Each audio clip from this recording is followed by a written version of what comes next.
കർത്താവിലെന്നും എൻ്റെ ആശ്രയം, കർത്തൃസേവയൊന്നാണെൻ ജീവിതം. കഷ്ടമോ നഷ്ടമോ എന്തു വന്നിടിലും കർത്താവിൻ പാദം ചേർന്നു പോകും ഞാൻ. കർത്താവിലെന്നും എൻ്റെ ആശ്രയം, കർത്തൃസേവയൊന്നാണെൻ ജീവിതം. കഷ്ടമോ നഷ്ടമോ എന്തു വന്നിടിലും കർത്താവിൻ പാദം ചേർന്നു പോകും ഞാൻ. ആർത്തുപാടി ഞാൻ ആനന്ദത്തോടെ കീർത്തനം ചെയ്തെന്നും വാഴ്ത്തുമേശുവേ. ആർത്തുപാടി ഞാൻ ആനന്ദത്തോടെ കീർത്തനം ചെയ്തെന്നും വാഴ്ത്തുമേശുവേ. ഇത്ര നല്ല രക്ഷകൻ വേറെയില്ലൊഴിയിൽ ഹല്ലേലൂയാ പാടും ഞാൻ. ഇത്ര നല്ല രക്ഷകൻ വേറെയില്ലൊഴിയിൽ ഹല്ലേലൂയാ പാടും ഞാൻ.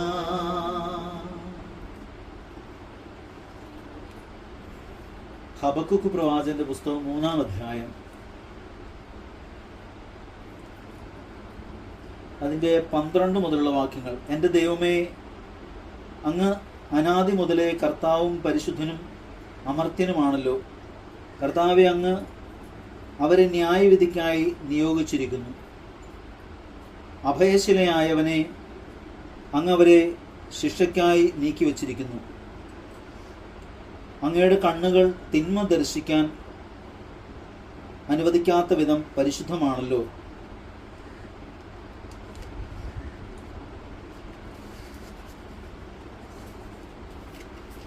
അകൃത്യം നോക്കി നിൽക്കാൻ അങ്ങേക്ക് കഴിയുകയില്ല.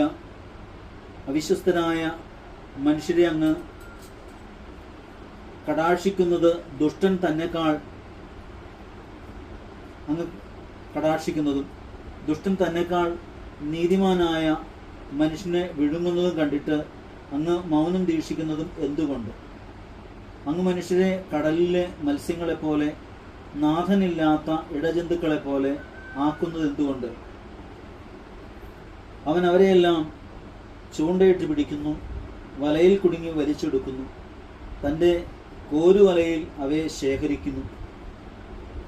അപ്പോൾ അവൻ സന്തോഷിച്ചുല്ലസിക്കുന്നു. തന്നിമിത്തം അവൻ തൻ്റെ വലയ്ക്ക് ബലികളും തൻ്റെ കോരുവലയ്ക്ക് ധൂപവും അർപ്പിക്കുന്നു. അവ മൂലമാണല്ലോ അവൻ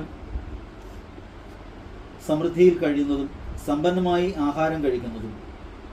ജനതകളെ നിരന്തരം നിർദ്ധയമായി വധിച്ചുകൊണ്ട് അവൻ വല കുടഞ്ഞ് ശൂന്യമാക്കിക്കൊണ്ടിരിക്കുമോ? ഞാൻ എൻ്റെ കാവൽ ഗോപുരത്തിൽ നിലയുറപ്പിക്കും. അവിടുന്ന് എന്നോട് എന്തു പറയുമെന്നും എൻ്റെ ആവലാതിയെക്കുറിച്ച് അവിടുന്ന് എന്തു മറുപടി നൽകുമെന്നും അറിയാൻ ഞാൻ കാത്തിരിക്കുന്നു. കർത്താവ് എനിക്ക് ഉത്തരമരുളി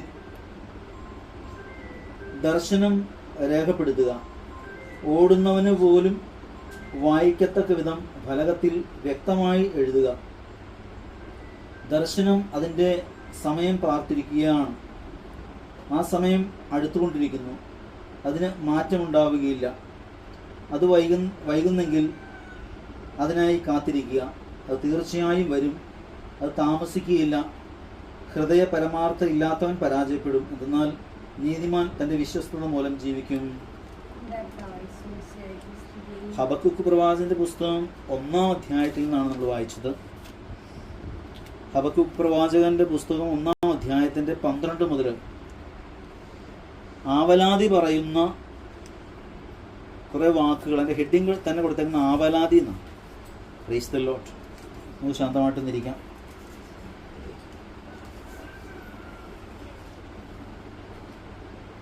നമുക്കറിയാം, നമ്മുടെ എല്ലാവരുടെയും ജീവിതത്തിൽ ചോദ്യമുണ്ട്.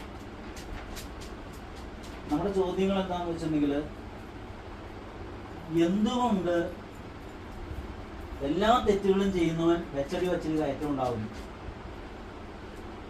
ദൈവത്തോട് പ്രാർത്ഥിക്കുകയും നിരന്തരമായിട്ട് കുർബാനയിൽ പങ്കെടുക്കുകയും നേർച്ച കാഴ്ചകൾ കൊടുക്കുകയും നന്നായി വിശ്വസിക്കുകയും ചെയ്യുന്ന നമുക്കെന്തുകൊണ്ട് ഉയർച്ചയില്ല? നമ്മുടെ ചോദ്യമല്ലേ അത്? ആണോ? Praise the Lord. Hallelujah, hallelujah. പറഞ്ഞേ ഹല്ലേലൂയ. നമ്മുടെ ജീവിതത്തില് ദൈവം അനേകം നാളുകൾ വെയിറ്റ് ചെയ്യണം മടങ്ങി വരവിന് വേണ്ടി, മനുഷ്യന്റെ മാറ്റത്തിന് വേണ്ടി. കർത്താവിന്റെ വചനം നമ്മളെ പഠിപ്പിക്കുന്നത് മാനസാന്തരപ്പെടുവിൻ. യേശോയ്ക്ക് മുന്നോടിയായ സ്നാപക യോഹന്നാൻ എന്ന് പറഞ്ഞതും എന്താണ്? മാനസാന്തരപ്പെടുവിൻ, ദൈവരാജ്യം സമീപിച്ചിരിക്കുന്നു. ഇവിടെ വചനത്തെ നമ്മൾ മനസ്സിലാക്കുമ്പോൾ അതിന്റെ ഏറ്റവും അവസാനത്തെ ഒരു വാക്ക് ഞാൻ ഇന്ന് എടുക്കുക. നമ്മൾ വായിച്ചതിന്റെ ഏറ്റവും അവസാനത്തെ വാക്ക് ഇങ്ങനെയാണ് പറയുന്നത്: ഹൃദയ പരമാർത്ഥത ഇല്ലാത്തവൻ പരാജയപ്പെടും, എന്നാൽ നീതിമാൻ തന്റെ വിശ്വസ്തത മൂലം ജീവിക്കും. അപ്പോ നമ്മൾ പ്രാർത്ഥിക്കുന്ന പ്രാർത്ഥനയ്ക്ക് ഹൃദയപരമാർത്ഥത ഉണ്ടോ? ബലിയിൽ പങ്കെടുക്കുമ്പോൾ നമുക്ക് ഹൃദയപരമാർത്ഥത വേണം. നമ്മൾ ബലിയിൽ പങ്കെടുക്കുന്നത്, നമ്മളൊരു നേർച്ച കൊടുക്കുമ്പോൾ പോലും ഹൃദയത്തിന്റെ പരമാർത്ഥതയിൽ നിന്നാണോ, ചങ്കുരുകിയാണോ കൊടുക്കുന്നത്? നമ്മൾ പ്രാർത്ഥിക്കുന്ന പ്രാർത്ഥനയ്ക്ക് യാക്കോബിന്റെ ലേഖനം പറയുന്നത് എന്താണെന്ന് വെച്ചിട്ടുണ്ടെങ്കിൽ ഒരേ ഉറവയിൽ നിന്ന് കയ്പും മധുരവും പുറപ്പെടുമോ? ഒരേ ഉറവയിൽ നിന്ന് കയ്പും മധുരവും പുറപ്പെടുമോ? ഈ നാവ് കൊണ്ട് നമ്മൾ ദൈവത്തെ സ്തുതിക്കുന്നു, അതേ നാവ് കൊണ്ട് മറ്റൊരാളെ ശപിക്കുകയും രാഗുകയും ചെയ്യുന്നു. ഒരു മനുഷ്യനെ നമ്മൾ രാഗുമ്പോൾ, ശപിക്കുമ്പോൾ ആ ശാപം അവിടെ തന്നെ കെട്ടപ്പെട്ടു നിൽക്കുകയാണ്. മത്തായിയുടെ സുവിശേഷത്തില് 18-ാം അധ്യായത്തില് നമ്മൾ വായിക്കുന്നുണ്ട്. അതിൽ 18ഉം 19ഉം വാക്യങ്ങൾ എങ്ങനെയാ പറയുന്നത്? നിങ്ങൾ ഭൂമിയിൽ കെട്ടുന്നതെല്ലാം സ്വർഗത്തിലും കെട്ടപ്പെടും. നിങ്ങൾ ഭൂമിയിൽ ഒരാളെ ശപിച്ച് കെട്ടിവെച്ചെങ്കിൽ, ബന്ധിച്ചു വെച്ചെങ്കിൽ, ശപിച്ചു വെച്ചെങ്കിൽ, രാഗിയിട്ടുണ്ടെങ്കിൽ അങ്ങനെ കെട്ടപ്പെട്ട അവസ്ഥയിൽ തന്നെയാണ്. നമ്മൾ വിചാരിക്കും ദൈവം എല്ലാം കാണുന്നുണ്ടല്ലോ, ദൈവം എല്ലാം അറിയുന്നുണ്ടല്ലോ, ദൈവത്തിന് അത് ചെയ്യാൻ പാടില്ലേ എന്ന് നമ്മൾ ചിന്തിക്കും. അങ്ങനെയല്ല. നീ ഭൂമിയിൽ കെട്ടുന്നത് അത് നീ തന്നെ അഴിക്കണം. നിങ്ങൾ ഭൂമിയിൽ കെട്ടുന്നതെല്ലാം സ്വർഗത്തിൽ കെട്ടപ്പെടും, നിങ്ങൾ ഭൂമിയിൽ അഴിക്കുന്നത് സ്വർഗത്തിൽ അഴിക്കപ്പെടും. അപ്പോൾ ദൈവം കാണുന്നുണ്ട്, ദൈവം പ്രവർത്തിക്കാത്ത എന്തുകൊണ്ടെന്നുള്ള ചോദ്യം നമ്മുടെ ഉള്ളിലുണ്ട്.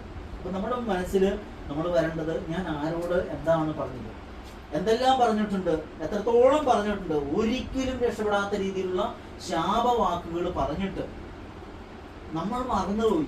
പക്ഷെ ആ ശാപം എവിടെ കിടക്കുന്നറിയോ? തലമുറകൾ വരെ നശിപ്പിച്ചുകൊണ്ടിരിക്കുക. ദൈവം ആരെയും ശപിക്കില്ല.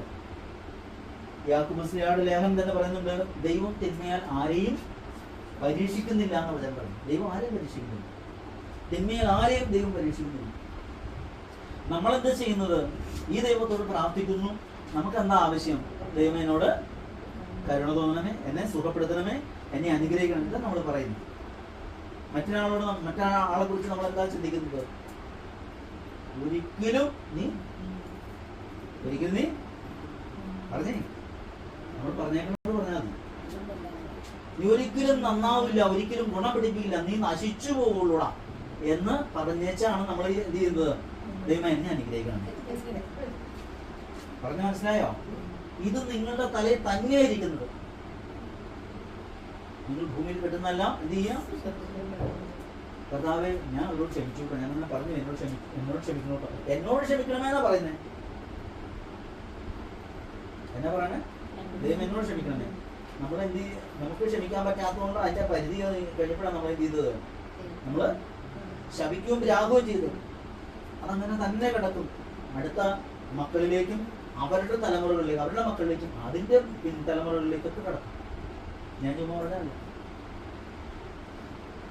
പുറപ്പാട് പുസ്തകത്തിൽ 20-ാം അധ്യായത്തിൽ 5-ാം വാക്യം പറയുന്നു, പിതാക്കന്മാരുടെ കുറ്റങ്ങളെ ഓർത്തോളേ, പിതാക്കന്മാരുടെ കുറ്റങ്ങളെ മക്കളെ 3ഉം 4ഉം തലമുറകൾ വരെ ഞാൻ സംഭവിക്കും.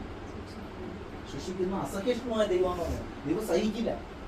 നമുക്ക് സഹിക്കാൻ പറ്റും പല കാര്യങ്ങളും. അപ്പൊ അങ്ങനെയാണ് ദൈവക്രോധവും ദൈവകോപം എന്ന് പറഞ്ഞു കഴിഞ്ഞാൽ അതിന്റെ അവസ്ഥ എന്താ? നമുക്ക് ദൈവഭയം ഉണ്ടോ? ദൈവഭക്തിയുണ്ട്, അതുകൊണ്ട് പള്ളിയിൽ പോകുന്നു, കയ്യിൽ തുണിയിട്ട് ഇങ്ങനെ ഇരിക്കുന്നു. ദൈവഭയമില്ല. ദൈവഭയം ഉണ്ടെങ്കിലോ എന്ത് സംഭവിക്കും? ദൈവഭയം ഉണ്ടെങ്കിൽ പാപത്തിൽ, അതായത് സർപ്പത്തിൽ നിന്ന് എന്ന പോലെ പാപത്തിൽ നിന്ന് ഓടി അകലണം എന്ന് പറഞ്ഞേക്കണം. പാപം എന്ന് പറഞ്ഞാൽ എവിടെയാണ്? നമ്മൾ വലിയ പാപം ചെയ്യണ്ടോ? നമ്മൾ വലിയ പാപം ചെയ്യോ? എന്തെങ്കിലും പാപം ചെയ്യോ?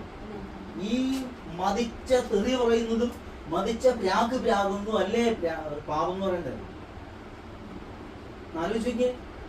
വേറെ ഒന്നും ഞാൻ ഒരു പാവം ഞാൻ ചെയ്യലാട്ടോ, ഞാൻ ഒരു തെറ്റും ചെയ്യല. നമ്മൾ പറയുന്നൊരു വാക്കാതാ, നമ്മൾ പറയുന്ന വാക്കതല്ലേ.